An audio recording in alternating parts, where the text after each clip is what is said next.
Congress and Trinamool Congress both have given notices under Rule 168 for the discussion on the Punjab National Bank fraud, demanding voting or censure of the government. Notice has been given in both the houses. So quite clearly, the opposition led by Congress continues to mount pressure in Parliament on Nirav Gate. Congress and TMC now have given notices. This notice comes under Rule 168, which entails for discussion on Punjab National Bank fraud, demanding voting or censure of government. This notice has been given in both houses. So Payal Mehta, Republic TV senior political correspondent, joining us from Parliament on phone line. When Finance Minister Payal, remember, is all set to introduce the Economic Offenders Bill, the opposition continues to mount pressure on the very grounds. Well, of course, yes, the opposition certainly will not agree to anything that the government says, given the fact that they don't only want a short-term discussion, but they want that to be followed by a voting or basically trying to censor the government.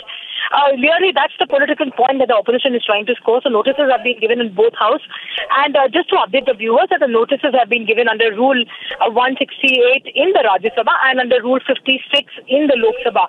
The mind of the opposition has been made very, very clear, Saka, and we've been observing it, how no business really has happened in both the houses in the last week.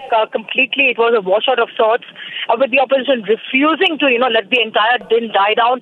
They've been making this demand, saying that how could this really happen, that right under the nose of this present dispensation, the likes of Nirav Modi and Mehul Choksi were able to, flee from the country, duping banks, of the loans to the tune of several thousand crores. So this is something which they will continue to demand. They're also getting told that they're not happy with the response coming in from the finance minister. Any attempt made by the finance minister is certainly not going to be welcome. On their front, the government is very, very clear that if the opposition demands that the prime minister should reply, that's not going to happen. The relevant minister is Arun Jaitley. He's the finance minister. And this comes in at the time, when you rightly mentioned that the Economic Offenders Bill is something which the government will try to introduce today in the Lok Sabha. It's going to be interesting to see if that really happens, in the midst of all this din. Given the fact that there are people, there are political parties that are protesting for various demands as well. But certainly the PNB fraud case is something which is going to really rock Parliament. Yes. If we are given to understand from our sources this week as well. Yeah. Well, very clearly the government has made its intent very clear.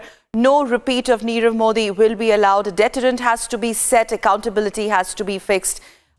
We are going to take a quick breather here. Payal Mehta, many thanks for joining us. But remember, on the other side, this is the big story that Republic TV's team of reporters tracking for you on ground from Mumbai, from Azad Maidan. 35,000 farmers storm into Mumbai. Protesting farmers demand complete loan waiver. They are denied permission to Gherao Assembly today. Delegation of farmers slated to meet Chief Minister at around 12 noon today. Republic brings you all the leads.